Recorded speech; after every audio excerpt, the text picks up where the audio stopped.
on va essayer un peu d'approfondir, n'est-ce pas, le placement familial et social, avant d'aborder le placement dans le corps de Christ, qui est le dernier niveau du placement. Amen. Donc le thème, c'est le placement des fils par inspiration dans le pays de la promesse. Le sous-thème, c'est placer pour corriger les anomalies de ta famille et de la société. Et notre titre, fortifie-toi et prends courage, ce pays t'appartient. Vous savez, ces prédications que nous sommes en train de faire depuis déjà quelques semaines, que ce soit moi, que ce soit le pasteur Martin, que ce soit le révérend Oum, l'objectif n'est pas de remplir vos têtes de versets bibliques et de citations. L'objectif n'est pas de venir vous divertir et vous faire passer le temps. L'objectif n'est pas de venir flatter votre ego et de vous faire rêver, parce que nous ne sommes pas des vendeurs de rêves. Mais l'objectif, c'est que dans ce programme, que le Saint-Esprit place chacun de vous dans sa véritable position. Et pour que cela s'accomplisse, il faudrait que tu coopères avec le Saint-Esprit. Il ne faudrait pas seulement que tu sois un spectateur, mais tu dois devenir un acteur de ton placement. Alors, dimanche, on a commencé à aborder des choses vraiment sérieuses. Et on va essayer d'approfondir cela.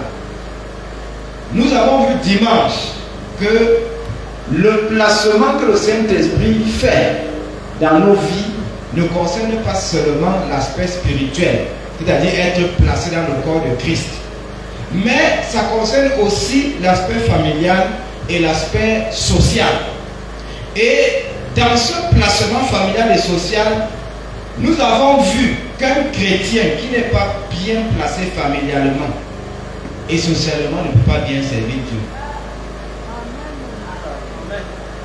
Pourquoi? Parce que si tu es né dans une famille difficile et que les difficultés, les difficiles de ta famille qui ont retenu ton père, ta mère, ton grand-père, tes oncles, tes cousins, tes grands frères, si ces difficultés te retiennent aussi toi, tu ne pourras pas servir le Seigneur. Tu ne pourras pas t'épanouir dans la maison de Dieu. Tu auras l'impression que la vie chrétienne c'est une corvée. Tu auras l'impression que Dieu promet des choses qu'il ne peut pas accomplir. Tu auras l'impression que Dieu n'est pas réel. Comme un frère m'a dit, qu'à un certain moment de sa vie, il s'est découragé. Il regarde la Bible comme ça, la Bible l'énerve. Parce que quand il regarde ce qui est écrit dans la Bible et il regarde ce que sa vie est, c'est le jour et la nuit. Au point où on se demande si cette Bible a vraiment été écrite par Dieu. Donc le placement familial est important. Parce que si tu es dans une mauvaise famille, les réalités de ta mauvaise famille vont te rattraper pour empêcher que tu accomplisses ta destinée. Si tu es dans une mauvaise famille, les traumatismes que tu vas vivre dans cette famille peuvent déformer ta perception des réalités de la vie et te retrouver en train de faire un mauvais mariage. Tu peux faire un mauvais mariage parce que tu as eu un mauvais père. Et le mauvais père te fait avoir une image erronée de ce qu'est l'homme idéal, de ce qu'est le bon mari. Et tu peux te créer des critères qui ne sont pas des critères objectifs. Et tu vas choisir ton mari sur la base de ça et ça échoue. Et vice versa, tu vas choisir ta femme sur la base de ce que ta mère n'était pas une bonne mère. Et tu veux choisir une femme qui va corriger ce que tu as subi parce que tu n'as pas eu peut-être le temps de grandir avec ta maman. Donc, être dans une mauvaise famille, c'est très dangereux. Beaucoup de gens sont devenus des bandits, des tueurs en série, des psychopathes, des prostituées, des gens qui sont dans les loges, les sectes, parce qu'ils ont été dans les mauvaises familles. Il y a des gens qui sont entrés dans des sectes parce que dans leur famille, on voulait les tuer dans la sorcellerie. Et quelqu'un leur a dit, non, si tu entres dans telle loge, les choses qu'on va te donner là-bas sont plus que ce qu'il y a dans ton village. Et tu seras protégé. Donc les gens sont allés entrer dans des choses pour se protéger des ennemis de leur propre famille. Et finalement, ils sont retrouvés en train de servir le diable. Maintenant, nous comprenons à travers ces réunions que Dieu ne nous envoie pas sur la terre par accident ou par hasard. Dieu nous envoie sur la terre pour résoudre des problèmes. Nous sommes sur la terre pour accomplir des choses. Quelle que soit la famille, là où tu es né, tu n'as pas le droit de quitter la terre en laissant ta famille dans le même état. Alléluia. Si tu le fais, Dieu sera fâché de toi. Dieu ne sera pas content. Tu as trouvé ta famille peut-être dans le banditisme. Tu as trouvé ta famille dans la misère. Tu as trouvé ta famille dans l'impudicité. Tu as trouvé ta famille dans l'idolâtrie. Mais avant que tu ne quittes cette terre, ta famille doit être mieux qu'au moment où tu es arrivé dans cette famille. Donc tu as un placement familial que le Saint-Esprit doit faire. Et le Saint-Esprit ne peut te placer familialement que si, et seulement si, tu reçois le baptême du Saint-Esprit. Parce que si tu ne reçois pas le Saint-Esprit, tu ne seras pas placé spirituellement dans la famille. Parce que tu es déjà physiquement placé dans la famille. Tu es un membre de la famille. Mais est-ce que spirituellement tu es placé dans la famille? Parce que spirituellement, Dieu a mis sur toi une capacité qui doit arranger certaines choses dans ta famille. Est-ce qu'on est ensemble? Donc, le placement familial, c'est un concept qui est très important à comprendre. Je vais revenir sur ce qu'on a dit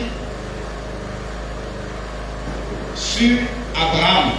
L'exemple qu'on a pris, on a pris 3 exemples hier. On a pris Noé, on a pris Pélec et on a pris Abraham. Revenons un peu sur l'exemple d'Abraham. Combien aime Abraham? Moi j'aime Abraham. C'est le père de la foi. Amen. Sois béni si tu aimes Abraham et que Dieu te donne la même foi que lui. Donc hier on a dit ceci. On a dit que chaque famille a une destinée. Déjà, toi-même, tu as une destinée. Maintenant, ta famille aussi a une destinée. Et pour que la destinée de ta famille s'accomplisse, il faut que ta destinée à toi s'accomplisse. Je vais m'aller plus loin. Chaque nation a une destinée. Les États-Unis, eux, ils doivent créer les technologies pour que la vie s'améliore sur la terre. C'est pourquoi c'est le pays où toutes les innovations technologiques viennent. C'est les États-Unis. La Chine, elle doit copier ce qui est bien ailleurs et reproduire ça pour que même les gens qui n'ont pas l'argent puissent avoir une version de ça. La Russie, eux, ils sont là pour développer l'armement. Afin que quand les autres pays veulent trop exagérer, qu'eux ils viennent apporter le contre-équilibre. Mais le Cameroun, quel est le destin du Cameroun? En tout cas, moi je ne sais pas. Je ne sais pas si toi tu sais. Quel est le destin de notre nation? Chaque nation a une destinée. Quel est le destin de la tribu où tu es né? Chaque tribu a une destinée. Parce que dans chaque tribu, Dieu met des capacités pour résoudre certains problèmes sur la terre.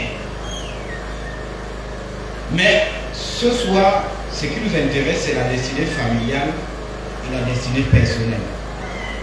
Amen. Revenons donc sur la famille. Je ne sais pas en quelle année tu es né, mais ce que je sais, c'est que Dieu t'a fait naître là où tu es né là. Tu es né peut-être à Yaoundé, tel est né peut-être à Nkonsamba, tel est né à Edoloba, tel est né à Bafia, et tu es né dans une famille. Maintenant, je vous ai dit hier que chaque famille a un héritage spirituel. L'héritage spirituel familial peut être positif comme il peut être négatif. Ne pensons pas que toutes les familles ont des héritages spirituels négatifs, non. Il y a des familles qui ont des héritages spirituels positifs. Et ça, c'est parce que sur plusieurs générations, les générations de ces familles-là ont posé des actions qui vont dans le sens positif et qui impactent les générations futures. Et on a vu que de telles familles sont un peu rares. Mais nous qui servons le Seigneur, c'est nous qui pouvons commencer cette génération dans nos familles. Pour qu'après nos enfants continuent de servir le Seigneur et que les enfants de nos enfants servent le Seigneur. Ça fait que nos arrière-petits-enfants, quand ils viendront sur la terre, ils n'auront pas les liens à briser, ils n'auront pas les malédictions à détruire. Tout cela aura déjà été détruit à notre niveau. Est-ce qu'on est ensemble? Maintenant, chaque famille a son héritage spirituel. Si dans ta famille, les gens ont plus fait le mal que le bien, l'héritage spirituel est négatif. Si dans ta famille, les gens ont plus servi Dieu que les petits à côté, l'héritage spirituel est positif. Et cet héritage spirituel, c'est ça qui est appelé dans certaines religions comme le bouddhisme, le karma. Et on a vu que ce qu'on appelle le karma, en fait, ce sont les dettes spirituelles. C'est-à-dire qu'il y a des familles, pour résoudre certains problèmes, qui se sont endettées, soit chez le diable, soit chez Dieu, pour résoudre ce problème. Comment est-ce qu'on s'endette chez Dieu? On s'endette chez Dieu par les vœux. On s'endette chez Dieu par les... Seigneur, si tu fais comme ça, je vais faire ceci. Seigneur, si je fais comme ça, fais ceci. Parfois le Seigneur fait, mais nous on ne fait. Parfois on dit Seigneur, c'est la saison des sacrifices à l'église. Moi je vais sacrifier 3 millions avant avril. Ça sera mon sacrifice pour l'année. Septembre arrive, tu n'as pas sacrifié les 3 millions. Tu dois 3 millions à Dieu. Ça devient une dette spirituelle. Amen. Donc il y a des dettes spirituelles que nous-mêmes, nous partons bêtement prendre. Parce que Dieu ne t'oblige pas à faire un vœu. Mais ce que Dieu t'oblige à faire, c'est de réaliser le vœu que tu lui as fait. Même le mariage, c'est un vœu. Personne ne t'oblige à te marier. Mais, une fois que tu as fait le vœu de te marier, tu dois respecter ce que tu as dit. Il n'y a pas d'amen. Les gens prononcent des belles paroles ici en mettant les alliances sur les doigts. Ils pensent que c'est la blague. Les gens font la poésie. Mon rayon de miel, mon couscous glacé, mon chocolat, comment là? C'est bien de le dire. Mais il faudrait que 10 ans de mariage après, que tout ce que tu disais en mettant l'alliance là, que tu continues de respecter ça. Il faudra que 20 ans de mariage après, tout ce que tu disais ici, que tu fasses ça. Et je vous assure, le terrain ne donne pas le lait. Même si tu épouses un homme qui a le Saint-Esprit des cheveux jusqu'aux pieds, il y aura des jours où vous allez vous regarder comme ça et tu vas te demander qu'est-ce qui t'avait piqué de dire oui à la demande en mariage de ce monsieur. Mais il faudra que même quand ça sera difficile, que tu te rappelles ton vœu. Tu ne vas pas forcément être fidèle à ton mari parce que tu as peur de lui, mais tu vas être fidèle parce que tu as fait un vœu de fidélité. Regardez les réseaux sociaux aujourd'hui. C'est les cris tous les jours. Tous les jours. Et c'est pourquoi on vous a dit que dans cette affaire, mariez-vous avec les enfants de Dieu. Amen, amen, amen. J'ai vu les photos d'un mariage sur les réseaux sociaux. Moi, j'ai eu peur. Le mari était là comme ça. C'est-à-dire le marié sortait comme ça. Quand tu regardais la face du marié, c'est comme s'il venait de faire la formation militaire et dès qu'il est rentré dans la formation, on a fait le mariage. Le mari était d'une nervosité. La mariée était de son côté, il avait la bouche attachée. Ça n'a même pas fait longtemps. Le monsieur a pris la machette, il a découpé sa femme en morceaux. La question que je te pose, mais quel genre de cœur il avait pour faire ça? En fait, le diable s'est incarné en lui.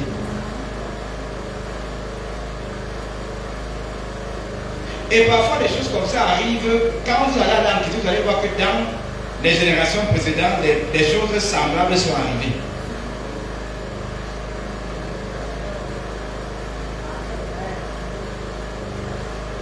Donc quand Dieu te met dans une famille, il y a d'abord les dettes spirituelles qui doivent être gérées, on a dit, n'est-ce pas? Qui doivent être payées. Et je vous ai dit dimanche que ça se paye en maladie, en problème d'argent, bref, tous les malheurs que vous pouvez évoquer là. C'est-à-dire qu'il y a des malheurs qui viennent de manière inopinée, sans que tu n'aies rien fait de mal, sans que tu n'aies été négligent, sans que tu n'aies été paresseux. Mais un truc vient seulement comme ça là, c'est comme s'il y a un homme qui calcule quand une bonne chose va arriver. C'est les dettes spirituelles qui sont en train d'être payées. On a vu que vous êtes nés dans des familles pour contrer certaines malédictions. Peut-être dans la famille, il y a une malédiction que personne ne doit dépasser le BEPC. Et Dieu peut envoyer ton âme dans cette famille-là pour que toi tu ailles briser ça. Et que ceux de ta génération traversent le BEPC, arrivent jusqu'à l'université. Dieu peut t'envoyer dans une famille parce que dans cette famille-là, Dieu a vu que le diable a déjà infiltré la famille en initiant peut-être 5 personnes. Et les 5 personnes que le diable a initiées là, et ils font dans les réunions la nuit que désormais, tel oncle, tous ses enfants, personne ne doit réussir. Telle tante, tous ses filles doivent accoucher sans être mariés. Telle personne, donc ils font des décrets maléfiques. Et Dieu sait que s'il laisse la famille comme ça là, dans 4-5 générations, c'est une famille qui sera totalement pourrie. Alors toi, Dieu t'envoie là pour que pendant qu'eux, ils sont dans les choses des fétiches, toi, tu vas donner ta vie au Seigneur et par la puissance du Saint-Esprit, tu vas démontrer à la famille qu'il y a mieux que le fétiche. Amen. Et ça fait que toute une famille de féticheurs peut devenir une famille de pasteurs. Amen. C'est ta naissance qui va changer cette situation.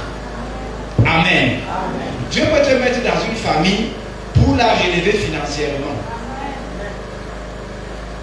Il y a des familles, quand vous naissez dans cette famille, personne n'a l'argent.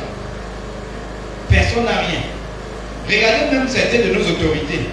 Quand vous lisez les histoires de certaines autorités de ce pays, on va vous dire que telle autorité est née en 1940 combien, en 1950 combien, dans une famille pauvre au village. Son père était cultivateur et sa mère était... quels sont les petits métiers du village là? Hein? Sa mère était commerçante au village, elle vendait le charbon, le bois. Donc elle brûlait les fagots et elle vendait le charbon et le père était cultivateur. Et quelqu'un est né là-bas en 1940, je ne sais pas moi combien, ou en 1920 combien. Et à cette époque-là, l'école, pour aller à l'école, il fallait peut-être aller à 25 km du village pour avoir une école primaire. Et on te dit que cette autorité-là partait tous les jours à 25 ou 40 km pour aller faire les cours et rentrer le soir. Mais après ça, on te dit que l'autorité a fini d'avoir son CEP ou son CEPE, comme on appelle ça. Et après, elle allait chez un oncle qui était soit à Douala, soit, je ne sais pas moi, à Bangante, soit à Bertois. Et là-bas, il allait faire le CES. Je ne sais pas si le CES existe encore. Ça existe encore? Les CES. Le CES, ça s'arrête en 3e. Donc si tu es dans une ville et que c'est le CES, si tu as le BPC, tu dois quitter la ville pour aller faire la seconde, là où il y a le lycée. Voilà. Donc on te dit que l'autorité maintenant, après ça, s'est retrouvée au lycée. Après le lycée, l'autorité a eu le bac avec mention telle. Et l'État a décidé de donner des bourses à certains bacheliers et son nom était là. Le voilà qui a la bourse, il se retrouve en France en train de conduire les études et là-bas il fréquente peut-être jusqu'au doctorat et après il revient au pays, il est nommé secrétaire d'État, il est nommé directeur, il est nommé ceci et de là jusqu'à aujourd'hui, le gars n'est que dans la richesse. Et sa position fait que dans sa famille maintenant, tout le monde commence à monter. Parce que sa position lui permet de tirer les autres, de payer l'école à tel, de positionner tel, de financer que tel va fréquenter au Canada. Et voilà comment, en une génération, toute une famille sort de la pauvreté à la richesse. Je ne sais pas si on comprend. Tu es en mission dans ta famille. Amen. Tu es en mission dans ta famille. Et pour que tu réussisses la mission, il faut que le Saint-Esprit te place dans ta position dans le pays de la promesse. Amen. Le Saint-Esprit doit te placer dans une position d'autorité. Le placement, c'est l'adoption. Le Saint-Esprit doit t'adopter. C'est pourquoi dans ce programme, on va vous prêcher l'adoption. Amen. Le Saint-Esprit te baptise de son esprit pour t'adopter, pour te placer. Amen. Parce que si tu n'es pas placé, tu vas faire le travail de Françoise. Et Dieu ne va pas te donner le salaire parce que tu n'as pas fait ton travail. Supposons que tu travailles à la CNPS. Le matin, tu te lèves pour aller ramasser les ordures avec les gens d'Isakam. Et le soir, tu rentres. Est-ce que tu seras payé? Est-ce que tu dois même être payé? Est-ce que la CNPS doit te payer? Je reprends, peut-être que tu n'as pas compris. Tu travailles à la CNPS. Du premier jour du mois jusqu'à la fin du mois, toi le matin tu te lèves pour aller aider les gens d'Isaac à apporter les ordures. Mais tu ne pars pas t'asseoir dans ton bureau à la CNPS pour travailler. La question que je te pose, est-ce que normalement on doit te payer? Parce qu'on ne te paye que pour le travail que tu as fait. Et n'oubliez pas, les récompenses que le Seigneur va nous donner au ciel dépendent du travail qu'il nous a été assigné, si nous l'avons fait ou pas. Ce n'est pas seulement s'abstenir du péché. Ça, c'est une partie. Mais il y a une partie qui est le plan de Dieu pour toi que tu dois accomplir. Vous êtes timide ce soir. Ne vous inquiétez pas, 19 on sort. Et on respecte le temps. Amen. Amen. J'ai dit briser les limitations, j'ai dit réparer certaines brèches.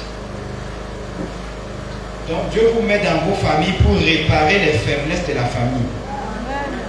Bon, revenons sur Abraham. Je vous ai dit que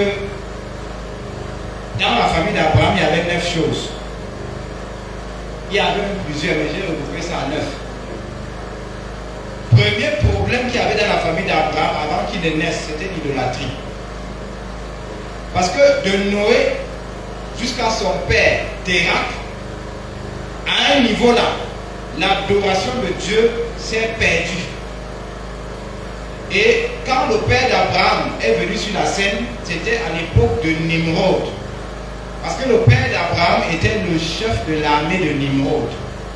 Il était le chef d'état-major de Nimrod. Mais avant d'être le chef d'état-major de Nimrod, il était un simple homme dans le royaume qui se battait pour pouvoir vivre.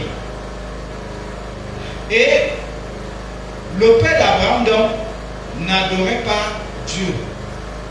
Et Nimrod n'adorait pas Dieu. D'ailleurs, Nimrod avait même dit que c'est lui que les gens de son royaume devaient adorer, parce que lui-même il s'était proclamé Dieu.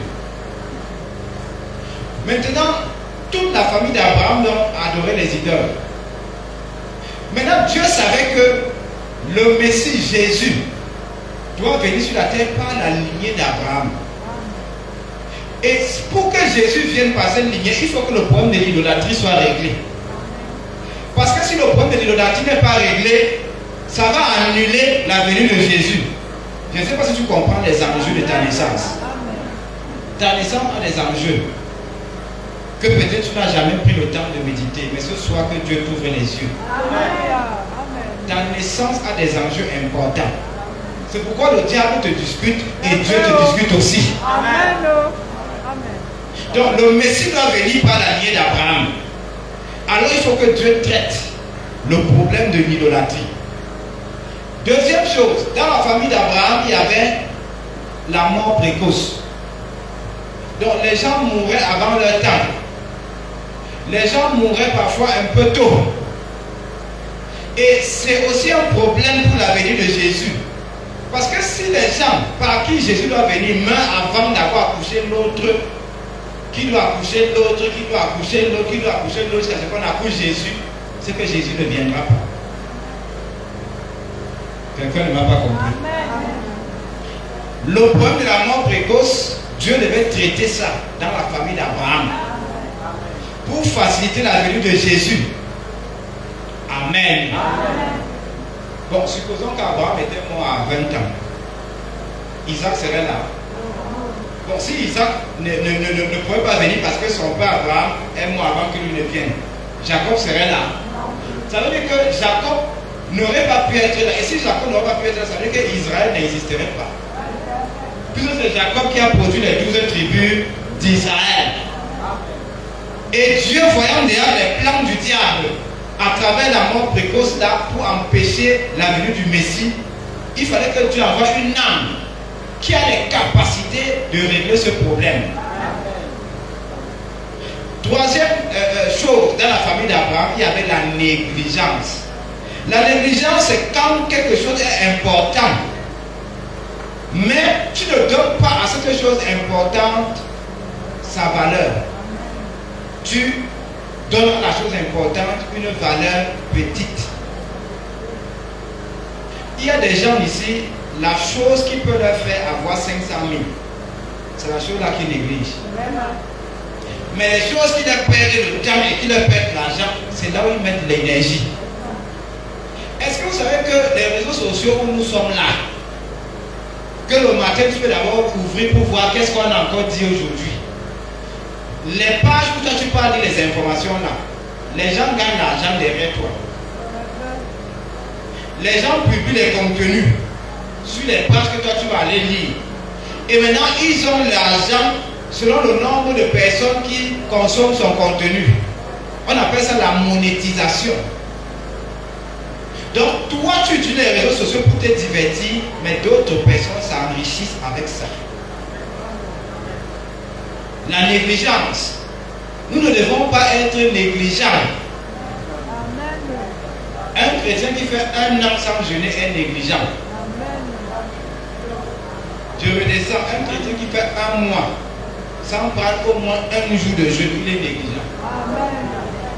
Sors de la négligence ce soir. Autre problème dans la famille d'Abraham, les divisions. Dans la famille d'Abraham, il y avait toujours comme une onction qui divisait les gens, qui empêchait les gens d'être unis. Ce soir, on peut un peu détailler tout ça. Je ne sais pas si ça te plaît. Ça te plaît? Il y avait des divisions dans sa famille. Autre élément, il y avait la pauvreté dans la famille d'Abraham. Abraham n'est pas né dans une famille riche. Merci. Il y avait la pauvreté. C'est pourquoi toi qui me regardes, regarde-moi bien. Tu es né dans une famille pauvre, peut-être. Mais tu n'as pas le droit de mourir dans une famille pauvre.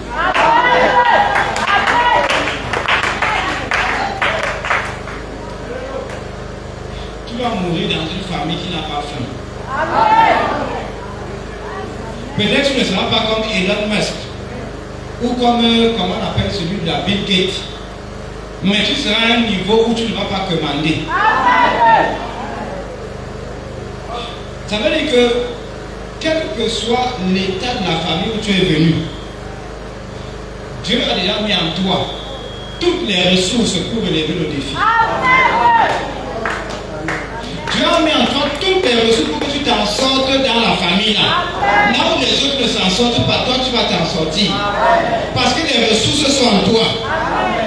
Mais ce qu'il te faut, c'est que le Saint-Esprit te place. Le Saint-Esprit doit te placer. Et je dis qu'il va te placer. Tu seras placé. Amen. Dans la famille d'Abraham, il y avait la stérilité. Chaque génération affrontait la stérilité à son niveau. Dans la famille d'Abraham, il y avait le mensonge. Les gens aimaient mentir. Vous savez, il y a un genre de mensonge là que quand quelqu'un est coincé, la personne préfère mentir que de subir la honte de dire la vérité. Mais n'oubliez pas que les gens disent souvent que la vérité, le mensonge court vite. Hein? Il y a souvent un proverbe là. Que pourquoi les longues jambes? Le mensonge a les longues jambes. Le mensonge n'a pas les longues jambes. Et la vérité a les longues jambes. Ça veut dire que le mensonge peut courir 100 km et croire qu'il est déjà arrivé et entendre lui la vérité le rattrape.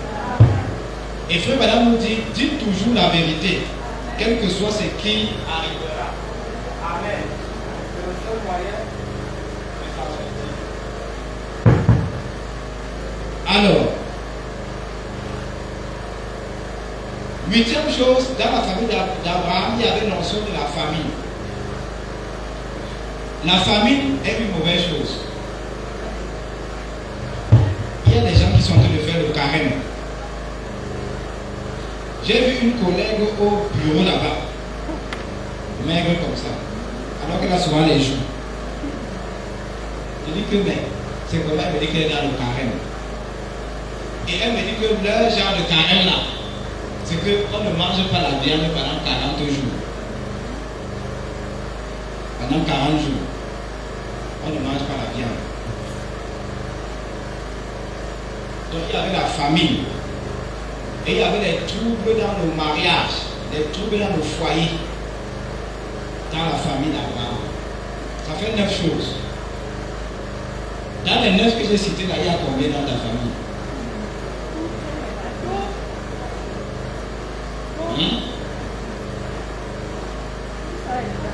Il y a tout ça.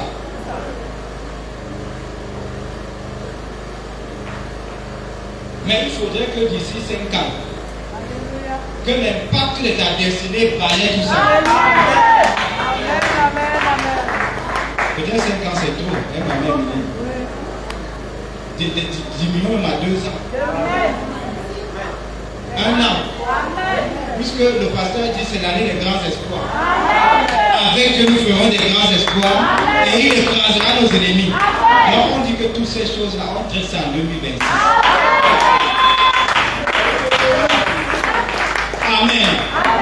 Et c'est ça qui a fait que le 31 décembre, chacun de nous aura le micro pour donner son témoignage. Chacun de nous va regarder la tête de son mondial qui est tombé et qui a été coupé.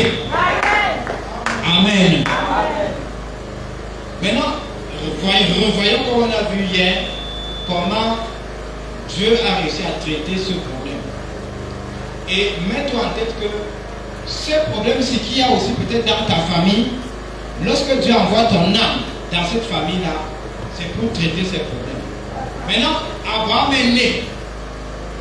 Et Abraham a failli mourir étant bébé. Exactement comme Moïse et comme Jésus. Mais cette version-là n'est pas dans la Bible. C'est dans l'histoire. Et par la grâce de Dieu, Dieu a permis qu'Abraham soit sauvé de la mort. Et lorsqu'Abraham était sauvé de la mort, en fait, je vais un peu vous conter comment ça s'est passé. Parce que beaucoup peut-être ne connaissent pas bien l'histoire d'Abraham.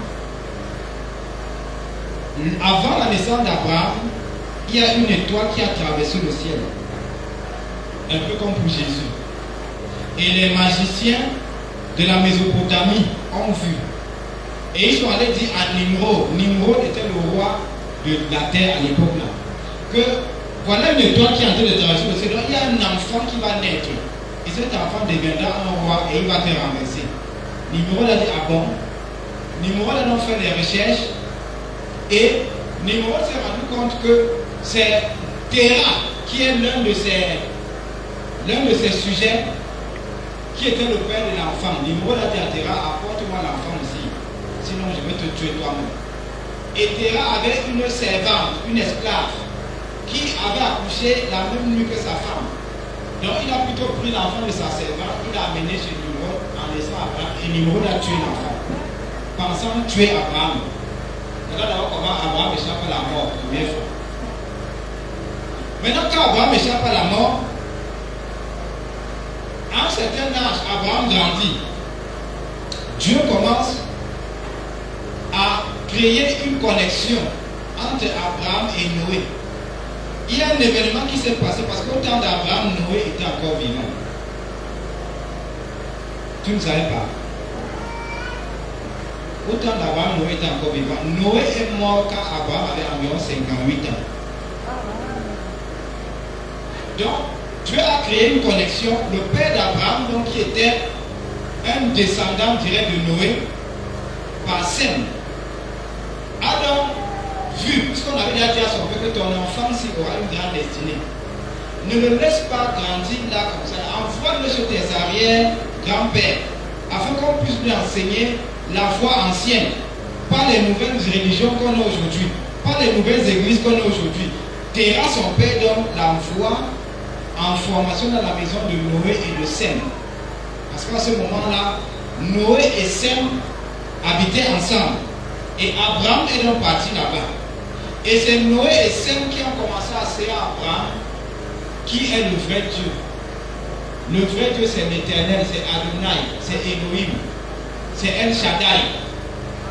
C'est vrai qu'à ce moment-là, il ne s'était pas encore révélé comme El Shaddai, le Dieu qui a les mains, mais il va se révéler comme El Shaddai plus tard. Mais on lui a présenté Dieu comme Adonai, le Seigneur, Elohim, Dieu. Amen. Et on lui a donc dit que Dieu est unique. Et Dieu ne se représente pas par les idoles. Donc on ne peut pas l'adorer par des représentations. Donc Noé et Sem ont enseigné à Abraham la divinité, comment on sert Dieu, comment on offre les sacrifices à Dieu. Et c'est par là qu'Abraham a donc la connaissance de qui est Dieu et de que lui-même il est un fils de Dieu. Maintenant, Abraham a fait des années chez Noé et chez Sem. Et après cet moment, donc, Abraham a quitté leur maison pour revenir auprès de son père, étant déjà adulte. Et quand Abraham est donc revenu, Abraham a commencé à évangéliser, à prêcher le véritable Dieu à Babel, là où Nimrod régnait. Et Abraham a commencé à convertir les gens à la véritable adoration. Et Nimrod a appris qu'il y a un nouveau prophète, un nouveau type qui enseigne une nouvelle religion. Et il dit aux gens d'adorer un autre Dieu que lui, Nimrod. Parce que dans le royaume de Nimrod, c'est lui seul qu'on devait adorer et personne d'autre. Nimrod envoie donc les militaires aller arrêter l'individu qui est en train de prêcher les nouvelles églises. Ce qu'on vous fait aujourd'hui. On dit que vous êtes déjà les nouvelles églises. On arrête Abraham, on menace Abraham.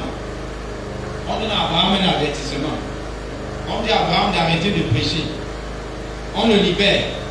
Abraham rentre chez lui, il commence à prêcher aussi la parole dans sa propre famille. Il évangélise son père Terah. Il évangélise son frère Aram, qui est le père de l'autre. Il évangélise l'autre frère, parce qu'il avait deux frères. Il y avait Aram, le père de l'autre, et il y avait celui qui est devenu le père de Rebecca, Bethuel. Ou c'est Bethuel ou c'est Nashor, quelque chose comme ça. Je n'ai pas les noms là en tête. Et quand il finit donc de leur parler de Dieu, Nashor et son père Terah ont cru. Mais Aram, qui était le père de l'autre, lui, il a cru un peu, mais pas beaucoup. Dans ta famille, il y a des gens comme ça qui croient un peu. Mais quand il faut parler de Branham, il ne croit plus. Maintenant, quand Abraham a continué son évangélisation, Nimrod l'a encore fait arrêter. Et Nimrod a dit, bon, cette fois-ci, si tu ne réunis pas le Dieu que tu prêches, je te jette au feu. Nimrod a fait une fournaise ardente. Et Nimrod a menacé non seulement Abraham, mais tous ceux qui avaient cru à son message, que s'il ne renonce pas à ça, on les brûle. Et Abraham a dit que je préfère être brûlé, mais je ne veux pas régner. Et Aram, le père de l'autre, était un peu au milieu, parce qu'il avait peur. Il se disait, et si Abraham a tort, et que son Dieu n'est pas le vrai Dieu, on peut me jeter au feu, et je finis la cendre là-bas. Et comme Aram n'a pas eu foi en Dieu, on les a tous pris, on les a mis dans le feu n'a pas brûlé Abraham. et les autres, mais le feu a brûlé Aram, le père de Lot. C'est comme ça que le père de Lot est mort. Et après la mort du père de Lot, lorsque Nemrod a vu qu'Abraham est sorti du feu sans mourir, Nemrod a eu peur d'Abraham. Nemrod s'est agenouillé devant Abraham. Et Nemrod a reconnu que le Dieu d'Abraham est le vrai Dieu. Et c'était aussi pendant la période là qu'ils étaient en train de bâtir la tour de Babel. Et quand Dieu est donc venu disperser les bâtisseurs de la tour de Babel, chacun est allé à un coin de la terre. Et c'est depuis là qu'on a ce qu'on appelle les races. Mais en réalité, il n'y a qu'une seule race. La race humaine. Je disais aux jeunes samedi que à l'école, qu'est-ce qu'on nous a enseigné? On nous a enseigné qu'il y a 4 races là. On a dit qu'il y a les noirs, c'est-à-dire vous. Qu'il y a les blancs, c'est-à-dire les gens là. Qu'il y a les jaunes, dont les Chinois et les Asiatiques. Et qu'il y a les rouges et les Indiens d'Amérique. Maintenant, j'ai posé la question aux jeunes qui étaient à la réunion samedi. Les blancs que vous voyez à la télé, ils sont blancs comme ça. Est-ce qu'ils sont blancs comme ça? Pourquoi on les appelle alors les blancs? Ça veut dire que se faire appeler blanc alors qu'on n'a pas la couleur blanche, c'est un abus de langage. J'ai l'impression que les gens ne comprennent plus. Vous comprenez? On les appelle les... Ils sont comme ça. Quelqu'un a dit pendant la réunion des jeunes que la couleur de leur peau ressemble à... Comme les Facebook là, c'est leur chose. Je ne sais pas, il y a d'autres choses. Mais il y a un animal dont leur peau, la couleur la ressemble. Est-ce qu'elle dit la vérité? Maintenant, eux, ils disent que vous êtes des singes. Mais ils oublient qu'il y a aussi des animaux qui les ressemblent. Donc, si vous cherchez un animal qui ressemble à tel peuple, on va trouver.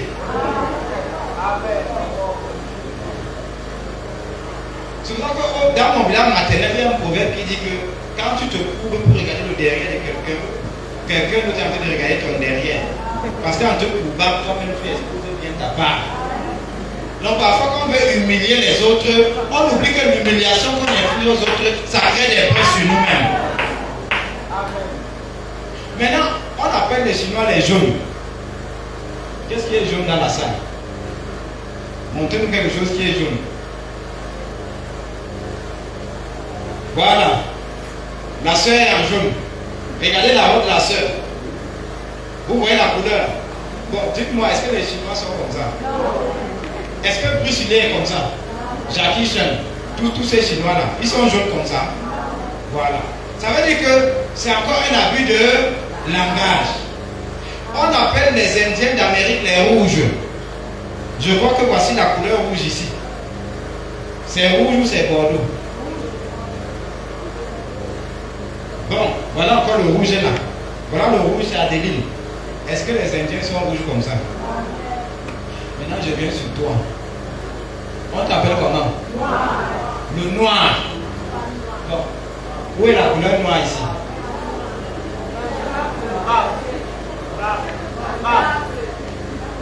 Les baffes sont noirs.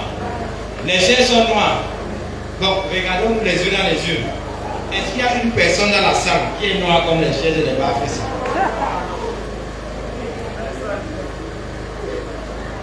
Personne. Maintenant, on ne peut pas dire qu'on vous appelle les noirs parce que vos cheveux sont noirs. Parce que tous les peuples ont les cheveux noirs. Les cheveux de Bruce Lee sont combien? C'est noir. Maintenant, regarde bien ta peau. Regarde ta peau. C'est quelle couleur? C'est le marron. Ça veut dire qu'en réalité, s'il fallait nous appeler selon la couleur de notre peau, on devait nous appeler les marrons. Et moi, je te conseille, à partir de ce soir, fais-toi appeler marron. Si on dit le noir, là, le négro vient, dis que je ne suis pas négro. Dis à ton voisin, je ne suis pas négro. Dis-lui que je n'ai jamais été négro. Je ne serai jamais négro. Beaucoup parmi vous iront à l'étranger. N'acceptez jamais qu'on vous appelle nègre. Parce que le mot nègre, en fait, c'est presque une insulte. Vous ne savez pas ça? Le mot nègre, c'est une insulte. Ça existe à Leondo. Nègre. Ça existe à Massa. Mais le mot nègre existe dans les langues des colons. Parce que c'est un mot qui a été créé pour dire que les Africains sont les derniers.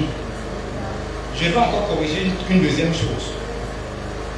Le mot Afrique n'est pas bien. Tu sais d'où vient le mot Afrique? Il y a un général romain. Il s'appelait Africanus. Il s'appelait comment? Africanus. Et c'est un général romain qui avait fait des conquêtes sur notre continent à l'époque des Romains. Et ça avait tellement marqué la civilisation à cette époque-là qu'on a commencé à appeler les régions, on a fait les conquêtes, là, on appelait ça Africanus. Et c'est ça qui est devenu Afrique. Donc quand on dit que tu es un Africain, on est en train de dire que tu es un Africanus.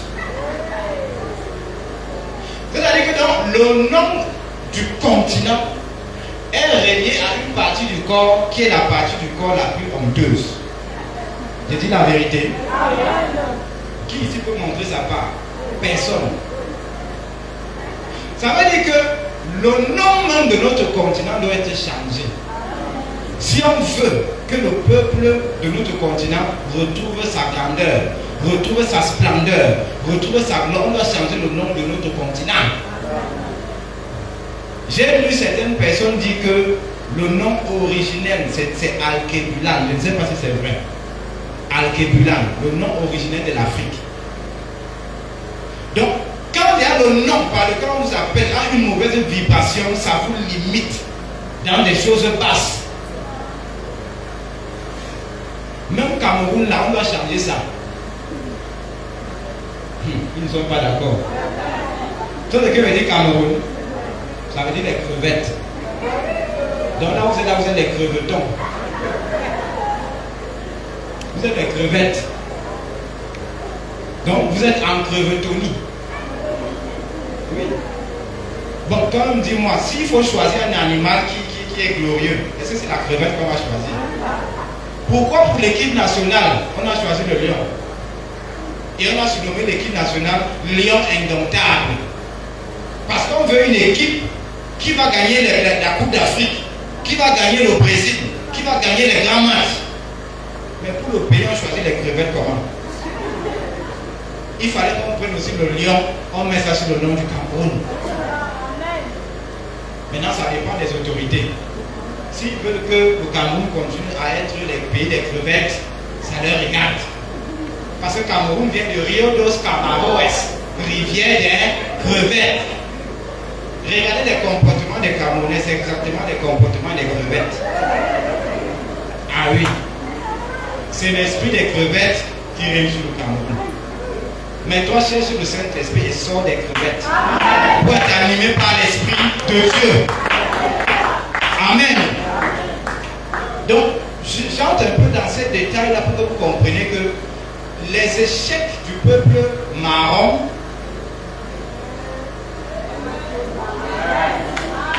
ont plusieurs causes. On accuse seulement la colonisation et la traite négrière. Mais en fait, les causes sont plus profondes que ça. Le nom même d'abord. Maintenant, qui s'est assis pour dire que vous êtes les noirs et ils sont les blancs? Le blanc, c'est la couleur de la pureté, non? C'est la couleur de la sainteté, c'est la couleur de la propreté. Donc, eux, ils ont pris la couleur là que c'est eux. Maintenant, la couleur qui regarde le deuil, les ténèbres, les démons, le diable, la pauvreté, l'échec, la sorcellerie, c'est la couleur là qu'on prend, on dit que vous êtes noirs. Et les Africains aussi, ils sont contents de dire qu'ils sont noirs. Non, je suis noir. Non, moi je ne suis pas noir. Commence à régner cette appellation. Donc si tu veux continuer à t'appeler le noir, moi je ne suis pas noir, je suis marron. Marron chocolaté du Saint-Esprit.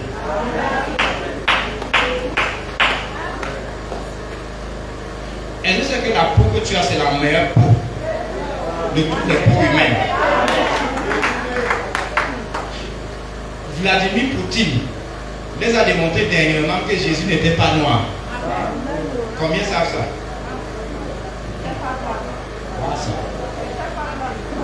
Hein? Que? Oui. Bon, je dis les mêmes mots qu'ils ont dit, non? Poutine voulait dire que Jésus n'était pas blanc. On dit qu'ils ont pris des vérités qui se trouvent dans la Bible éthiopienne. Parce que la Bible éthiopienne, c'est la Bible la plus ancienne. Que vos Louis II, écrit par les Blancs, vos Darby, écrit par les Blancs, et ainsi de suite. Bon, est-ce que je suis en train de dire qu'on ne va pas lire Louis II? On lit. On lit, non? On lit. Mais je vous dis que même dans les églises, il y a le racisme. Vous ne ressentez pas ça parce que vous êtes seulement dans des églises où il n'y a que les Africains. Mais aujourd'hui, vous allez entrer dans une église où il n'y a que les Européens. Vous allez comprendre. Tu vas venir t'asseoir sur une chaise là. Certains sont assis là, dès qu'ils t'assoient là, et ils se lèvent. Ils partent. Une femme au Canada qui a fait l'immigration, elle arrive dans un hôtel avec ses enfants, elle ose là. À un certain moment, maintenant, elle descend pour nager dans la piscine. Ils sont pleins là dans la piscine. Dès qu'elle entre dans la piscine, tous les blancs sont sortis. Ils ont dit que l'eau de la piscine va noircir. Il y a des pays où quand tu marches, on vient, on te gratte la peau. On fait comme ça. Ils se disent que si tu frottes, ça sera noir comme le charbon. Si tu n'as pas le cœur, tu peux donner le coup de poing. Que tu fais ça à qui? Donc, c'est un blanc qui s'est assis, un blanc raciste, pour diviser dans les peuples la terre en couleurs et dire que les Européens c'est la couleur, les Africains c'est la couleur, les Chinois c'est la couleur et les Indiens c'est la couleur, ce qui est faux. Donc, n'acceptez plus qu'on vous appelle les Noirs. Vous avez vu ce qu'on a fait au président des États-Unis, Barack Obama. Qu'est-ce qu'on lui a fait? Tu n'as pas vu? On n'a pas vu la vidéo, des films comme le singe en train de chanter. Tu n'as pas vu ça? Waouh! Bon, si on peut faire ça à un ex-président, combien de fois toi? Donc c'est après que Dieu ait dispersé les peuples à la tour de Babel, certains sont venus s'installer en Afrique et leur peau est restée marron. Ceux qui sont montés vers les zones froides, leur peau a commencé à s'éclaircir. Ils ont le teint clair. Ainsi de suite. Maintenant, c'est pendant la dispersion donc de la tour de Babel, Dieu dit à Abraham, lève-toi. Toi, tu restes faire quoi ici? Ce n'est pas ton pays. Ce n'est pas le pays de la promesse. Ce n'est pas ici que ton placement doit avoir lieu. Ton placement doit avoir lieu à Canaan. Je dois te placer à Canaan. Donc lève-toi et va dans le pays que je te montrerai. Abraham donc quitte avec son père Terah, avec son neveu Lot, avec l'autre de ses frères qui est devenu le père de Rebecca et de Laban. Il quitte le pays des Chaldéens, il quitte la Mésopotamie et ils vont au pays de Canaan. Est-ce qu'on comprend maintenant? Et au moment où Abraham sort, Abraham a déjà le fan. Abraham a déjà l'argent. A vu que Abraham n'est pas mort, Nimrod a fait des dons à Abraham. Il a donné de l'or, il a donné des pierres précieuses, il a donné des troupeaux. Et c'est Nimrod qui a donné Eliezer à Abraham. Eliezer était un esclave dans la maison de Nimrod. Donc quand Nimrod a fait des dons à Abraham, il a donné aussi Eliezer à Abraham avec un deuxième serviteur. Voilà là où vient Eliezer. Et Abraham donc est devenu riche. Qu'est-ce qui a rendu riche Abraham? L'expérience qu'Abraham a fait avec Dieu.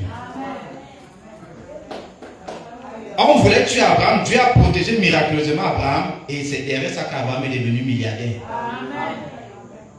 Donc quand tu es un enfant de Dieu, parfois tes millions viennent de l'œuvre de Dieu que tu négliges là. La prière que tu négliges là. C'est par là que ta part va venir. Les autres ont les bacs plus 20. Les autres ont les relations jusqu'à l'ONU. Mais toi tu as le Saint-Esprit. Et lui il est plus que suffisant. Abraham donc sort avec toute la cohorte. Maintenant, Dieu ne voulait pas qu'Abraham sorte avec toute sa famille. Dieu voulait qu'Abraham aille d'abord à Canaan. Mais Abraham est parti avec tout le monde. Et maintenant, quand ils sont arrivés en Syrie, dans le pays qu'on appelle Aram, le père d'Abraham est mort là-bas. Térak. Et le père de Rebecca, qui est Bethuel, lui, il s'est installé là-bas. À Aram. Et maintenant, Abraham est descendu à Canaan avec Lot et ses troupeaux et ses serviteurs, ses servantes, ainsi de suite. Et Sarah, sa femme. Maintenant, ils arrivent à Canaan. Quand Abraham arrive à Canaan, l'étoile d'Abraham, le Saint-Esprit d'Abraham a déjà réglé le problème de l'idolâtrie et le problème de la pauvreté. Donc Abraham arrive à Canaan, il n'est plus idolâtre et il n'est plus pauvre. Donc il croit déjà au vrai Dieu et il a déjà assez d'argent pour prendre soin de lui-même et de toute sa famille. Et c'est Abraham qui sort sa famille de la misère. Il les enlève de la Chaldée et les laisse là en Syrie et descend avec les autres à Canaan. Maintenant Abraham arrive à Canaan. Parmi les 9 problèmes, il a déjà résolu combien? 2. Maintenant, le problème de la mort précoce. Abraham a échappé à la mort, mais cette onction n'est pas partie. Lui, il a vaincu ça pour lui, mais il n'a pas vaincu ça pour les générations futures. C'est pour ça que l'onction de la mort précoce a réclamé Isaac à travers le sacrifice. Ça a réclamé Jacob à travers Ésaü. Ésaü voulait tuer Jacob. Ça a même réclamé Joseph. Ses frères voulaient d'abord le tuer. Et c'est Ruben qui a dit non, ne le tuons pas, vendons-le. Et c'est Joseph qui a arrêté l'onction de la mort précoce dans la famille d'Abraham. Toi aussi, tu peux arrêter la mort précoce dans ta famille. Il y a des familles, les gens n'atteignent pas 25 ans. Il y a des familles, les gens n'atteignent pas 30 ans. Mais toi, tu peux casser ça. Tu traverses les 30 ans là. Et comme tu as traversé, ceux qui viennent après toi traversent. Amen. Abraham donc continue d'accomplir sa destinée. Et Dieu continue à travers lui de détruire les mauvaises choses de sa famille et de réparer les brèches et les faiblesses. Maintenant, Abraham arrive à Canaan. L'un des problèmes qu'Abraham n'a pas pu résoudre, c'était la famine. Abraham avait l'argent, mais Abraham souffrait de la famine. La Bible dit qu'il y a eu la famine à Canaan. Abraham est parti chercher la nourriture en Égypte. Et Pharaon est tombé amoureux de Sarah. Et il est venu donner la dot à Abraham. Et la nuit, le gars faisait dans les échauffements pour montrer de quel bois il se chauffe. Et Dieu est venu le menacer que ça, c'est la femme de mon prophète. Tu la touches, tu es mort. Et vous connaissez l'histoire. Abraham quitte l'Égypte et rentre à Canaan. Maintenant, il y avait un autre problème, la stérilité. Sarah n'arrivait pas à avoir d'enfant. Mais Abraham a réussi à vaincre la stérilité. Mais il ne l'a pas vaincu à 100%. Il a vaincu à un certain niveau et Dieu lui a donné Isaac. Mais la stérilité a traversé pour aller dans les générations suivantes. Abraham, autre chose qu'il n'a pas pu vaincre totalement, c'était le mensonge. Il est trouvé dans le foyer. Abraham a des problèmes dans son foyer. Tu ne sais pas qui a des problèmes dans son foyer. Avec sa femme, un temps ça ne donnait pas. On attend l'enfant, l'enfant ne vient pas. Et quand sa femme part à Agar, pour avoir l'enfant par Agar. Maintenant, ça se retourne contre Sarah. Finalement, Sarah dit à Abraham de chasser Agar. Abraham ne veut pas. Sarah prit les choses en main. Donc, Abraham a vaincu définitivement l'idolâtrie. Il a vaincu la négligence. Il a vaincu la pauvreté. Il a diminué la stérilité, mais pas vaincre totalement. Diminué la mort précoce, mais pas totalement. Mais il n'a pas pu traiter la famine, le mensonge, les divisions, les troubles dans le foyer.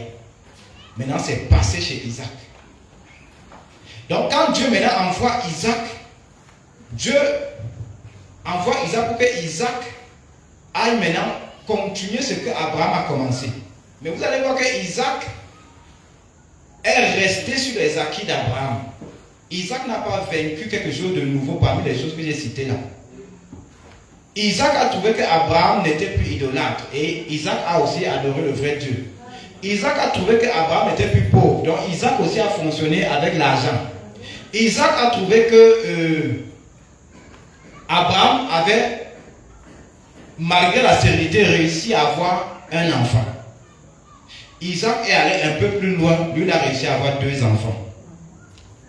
Abraham a eu, lui il a eu 2. Maintenant quand il dit un, je compte seulement le fils de la promesse. Je ne compte pas Ismaël et les enfants qu'il a eu avec l'autre femme quand Sarah est morte.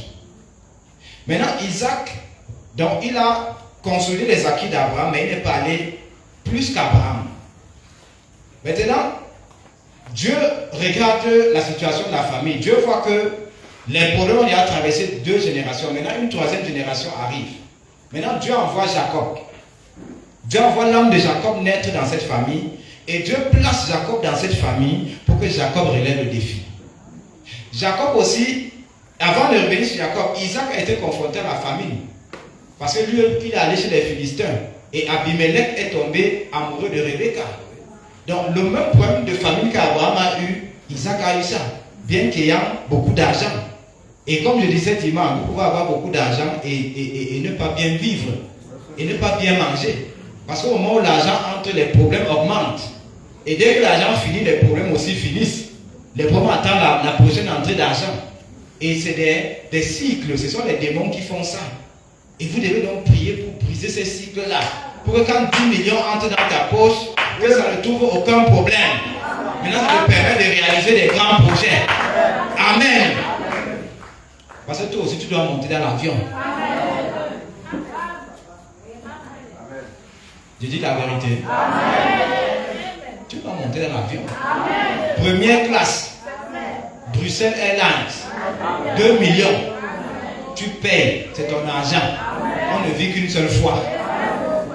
Laisse-moi que je vais d'abord économiser 2 millions, passe au point billet d'avion. J'ai dit que tu vas me payer le billet d'avion là. Tu voyages en VIP. Et tu arrives à New York. Celui qui croit, ça va s'accomplir. Celui qui doute, 2030 va le trouver à Yaoundé. Parce que moi, c'est mon problème.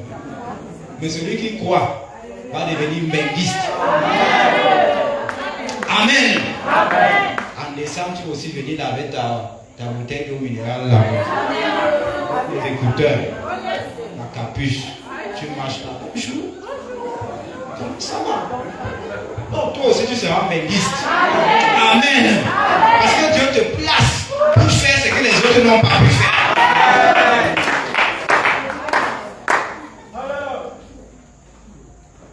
Il y a un frère qui m'a dit qu'avant tu prêchais souvent les choses là, je te regardais comme ça. Mais quelque chose m'a dit crois, c'est la vérité. Il a cru. Et après il a eu le visa.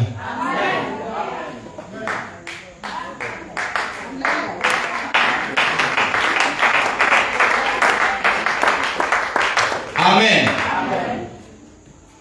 Si nous tous, on avait la possibilité de voyager, qui serait encore jaloux de qui? Pourquoi quand les gens ont le visa, ils voyagent en cachette? Parce qu'ils ne savent pas qui est la tête dans la salle. Ils disent, hey, tu pars où? Que nous on est ici. Mais si nous tous on voyage régulièrement, dès que ton voyage arrive, tout le monde est content. Papa papa va arriver. Amen. Et tout le monde sera content.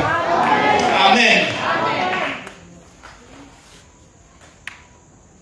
Isaac affronte la stérilité, mais il parvient à avoir Ésaü et Jacob. Donc il diminue, mais il ne règle pas totalement. Isaac lui-même échappe à la mort, parce qu'on l'a réclamé en sacrifice. Et maintenant Jacob vient. Jacob aussi est confronté à la famine.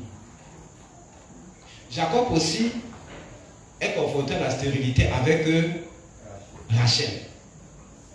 Jacob aussi est confronté au trouble du foyer avec Léa et Rachel, parce qu'il y avait les jours, les deux là, même quand ils étaient même père, même mère. Il y avait les jours où c'est à moins d'un les coups de poing pouvaient sortir. Rachel part envoyer le fils de Léa pour prendre, c'est les mandragores, c'est quoi là? Et quand Léa vient, elle menace sa soeur, pourquoi tu as pris les mandragores de mon fils? Je vais te faire ça dur. Et sa soeur dit, bon, comme tu es fâché, c'est moi qui devais dormir avec le père. Donc je te cède ma place ce soir. Et Léa dit que, merci. Parce que vraiment, ça devenait déjà dur à supporter le potentiel célibat. Et il a dit que la même nuit, Léa a conçu, je ne sais pas lequel des patriarches, et elle a accouché. Et Rachel voit sa soeur ne fait qu'accoucher, elle n'accouche pas. Rachel a cravaté Jacob. Que tu ne me donnes pas les enfants, mieux je meurs. Jacob, au lieu de consoler sa femme, il la gronde plutôt. Est-ce que c'est moi qui donne les enfants? Ce n'est pas Dieu.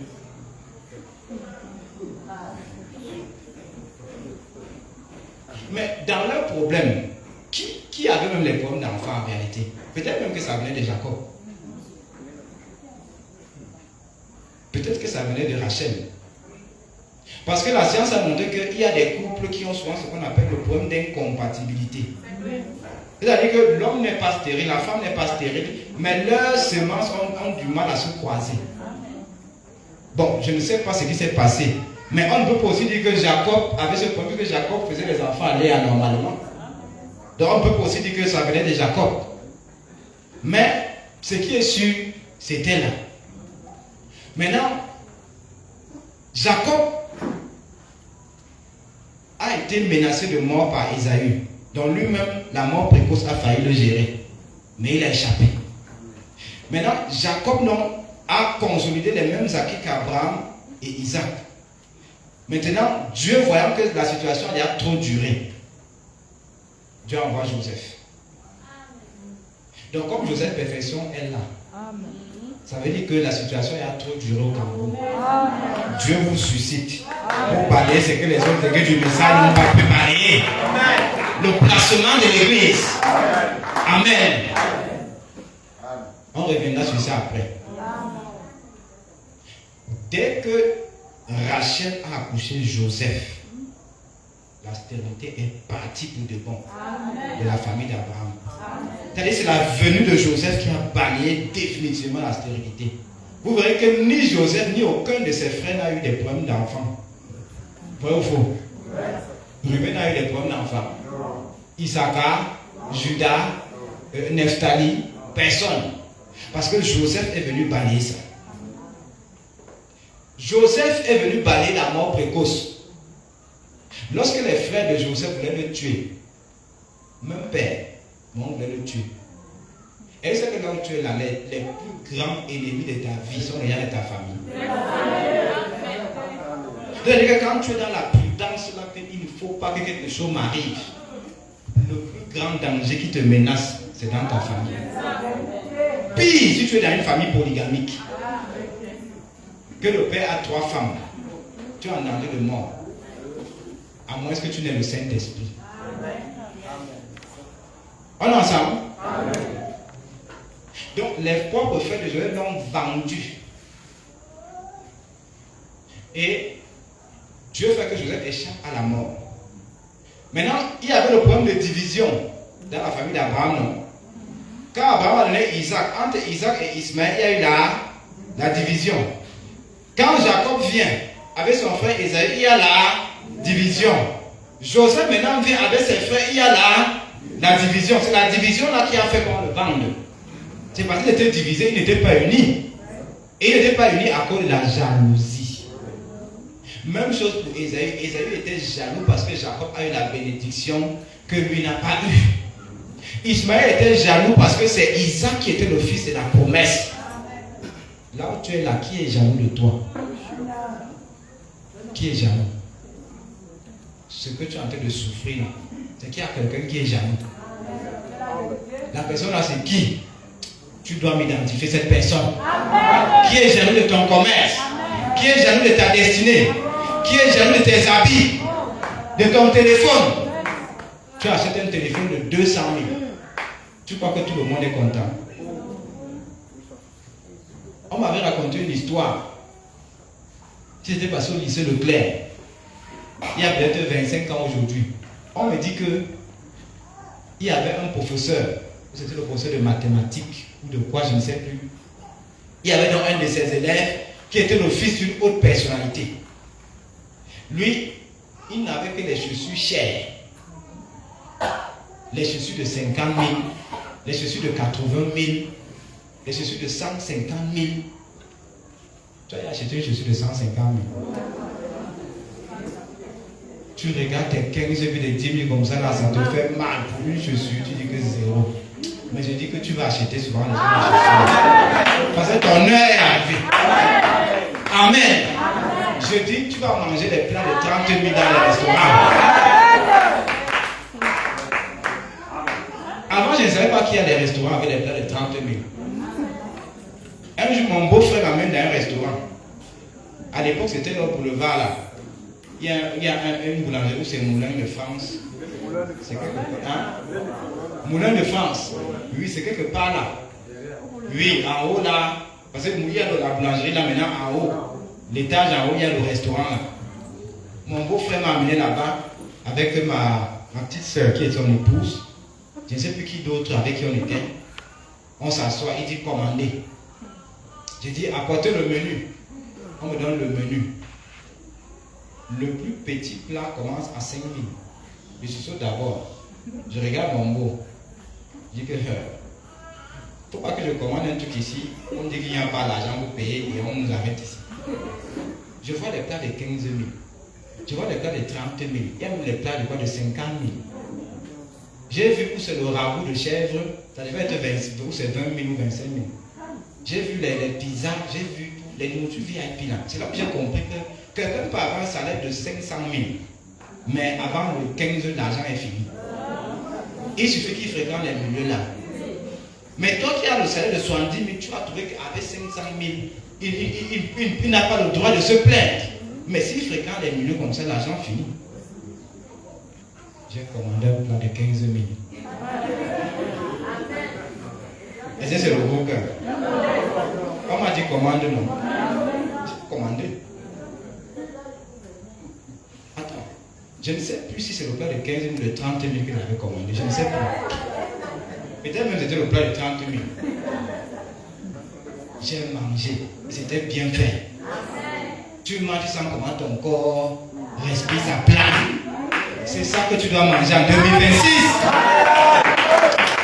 Amen.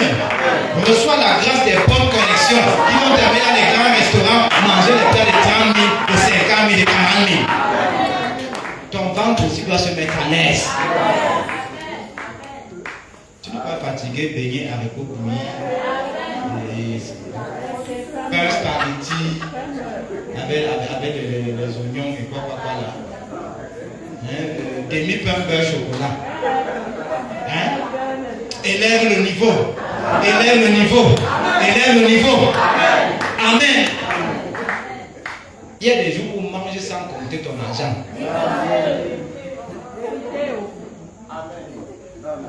Les enfants que tu priorises trop là. Non, mes enfants d'abord. Quand ils seront grands, ils ne vont pas te gérer. Quand ta fille sera grande, elle sera dans son foyer. La priorité sera ses enfants. Ça ne sera pas toi, sa mère, ou toi, son père. Bon, continue de te priver.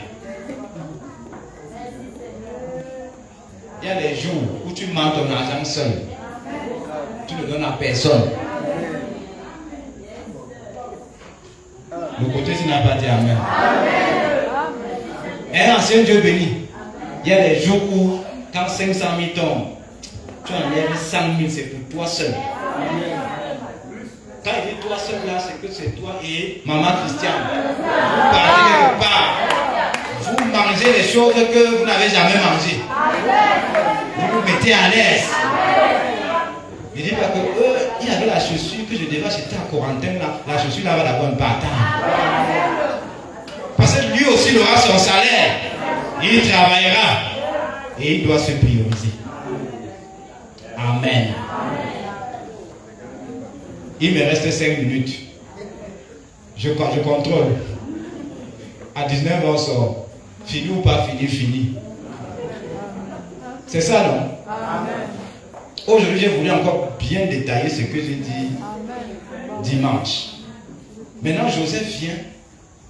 La famine aussi vient pendant la destinée de Joseph.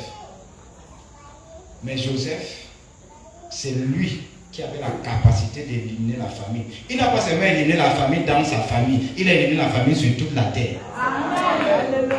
Par le blé qu'il a stocké pendant les 7 années d'abondance. Joseph a mis fin à la mort précoce. Parce qu'après lui, il n'y a plus de mort précoce dans sa famille. Joseph a mis fin aux troubles dans les foyers. Joseph et sa femme n'ont eu aucun problème de foyer. Ni ses frères avec leurs femmes. Amen. Amen. Joseph a éliminé la division. Il s'est réconcilié avec ses frères. Il n'y avait plus que le frère veut tuer l'autre frère, le frère veut vendre l'autre frère. Joseph a éliminé la stérilité parce que lui-même il a eu Ephraïm et Manassé qui sont entrés parmi les 12 tribus d'Israël. Donc Joseph a balayé les 9 choses qui étaient dans la famille d'Abraham.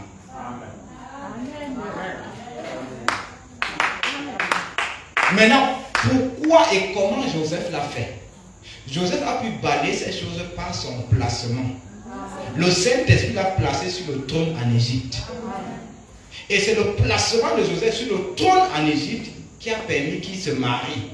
Il balaye la stérilité, il balaye les problèmes de foyer, qui a permis qu'il travaille, il balaye la famine, qui a permis qu'il se réconcilie avec ses frères, il balaye la division, qui a permis qu'il échappe à la mort précoce. Donc il balaye la mort précoce, il balaye le mensonge. Et quand tu es premier ministre des Pharaons, est-ce que tu peux être pauvre? Il a balayé la pauvreté. Oh, Joseph n'a pas hérité de la richesse de son père Jacob. Joseph a bâti sa propre richesse. Et quand je parle de Joseph, je parle de toi, Joseph, perfection tabernacle. C'est ton histoire que je suis en train de raconter. Ça veut dire que toi, tu as la capacité de balayer tout ce qui a menacé les autres aiguilles du message. Joseph, tu as la capacité de nourrir le monde entier par le message des saints tonnerres. Joseph, tu as la capacité d'enlever la mort précoce dans ta famille. Joseph, tu as la capacité d'enlever les troubles dans les foyers de ta famille. Tu as la capacité d'enlever la stérilité. C'est pourquoi ce matin, laisse que le Saint-Esprit te place. Parce que c'est le placement de Joseph sur le trône qui a permis qu'il accomplisse sa destinée. Et le placement se fait par inspiration. Le placement des fils, c'est l'heure de ton placement. Alors ce soir, laisse que la foi commence à travailler en toi. Et dis-toi que tous les défis de ta famille n'existent plus en 2026. Que Dieu te bénisse.